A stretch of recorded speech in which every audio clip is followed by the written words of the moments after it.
Finally, nahuman na jud ang ako ang garden.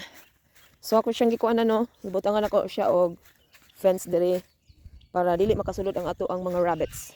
So ugma kay medyo kuan karon naman, warm na jud karon, nagulan pa manggali ganina pero wala man mitugnaw. So ugma magtanom na ta, mag-transfer na ta sa atong mga kamatis. So diha na ko ibutang akong kamatis. So kung unsay naa nako no, akong ikuan diha kamatis, then okra, talong, and then didto katong ato ang beans no, din akong gitransfer ako ang tawag ani kanang asparagus no, ug ako ang singalan ni katong blackberry nako. So kani siya grass man ni siya, malibutang na to ni siya dito sa babaw sa kuan sa singalan ani asparagus para kanunay siyang mag-moist, dili siya kanunay nga mag-dry. So ready na ato ang garden. So actually yung katong kuan ko siyang giadan og kanang soil nga pinalit nako siya sa store no, kay katong kuan tailor na to cultivator dili kay siya mudig ambot basta mura siya kanang ang yuta diri perting gahia. So wala okay ra na siya basta kuan tamna na siya diretso, pero ang atong mga vegetables diyang dapita ana naapod tay kuan kaming asparagus. So atong itanom ang asparagus asparagus kanang kuan lettuce, natay mga lettuce sa kaming ngara oh.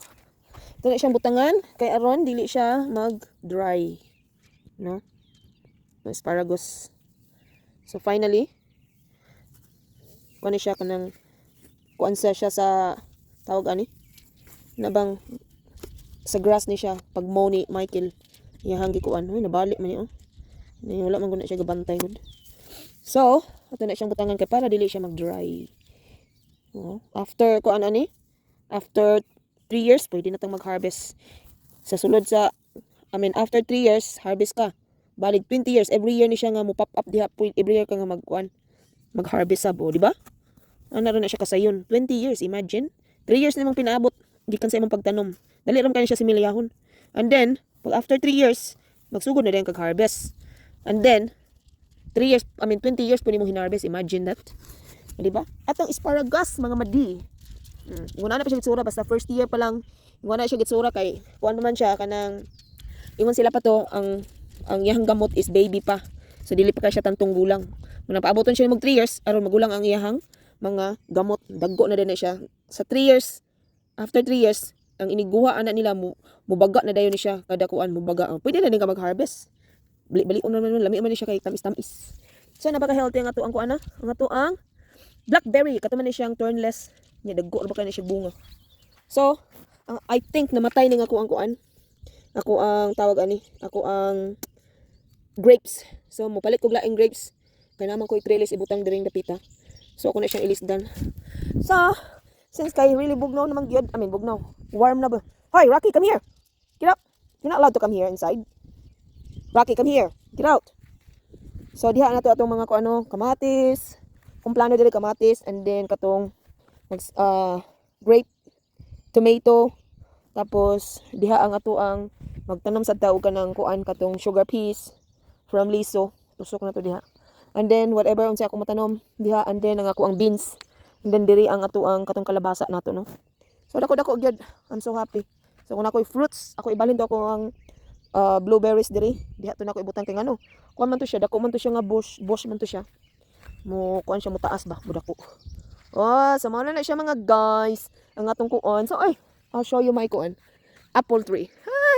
You know, we've been living here for 10 years now, and then since we moved here our friend gave us an apple tree, and then since that wala jud na siya ni bunga. So last year na ay bunga isa ka buok So I was hoping, and we were hoping talaga na magbunga siya no.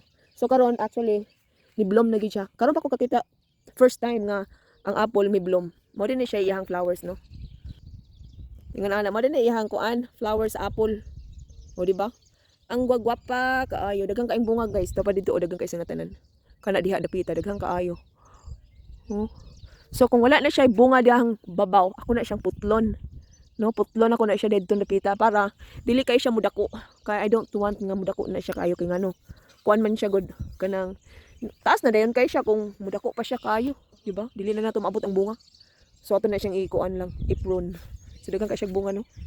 As in daghang kay siya bunga. Ayan oh. Mga bunga niya, mga gwapa kaayo. Di ba? Apa oh. Basta daghang na siya bunga. So ako na siyang picturean kung asa na siya dapit nga bunga. And then in fall, karon nga fall coming, putlo na to na siya di apron.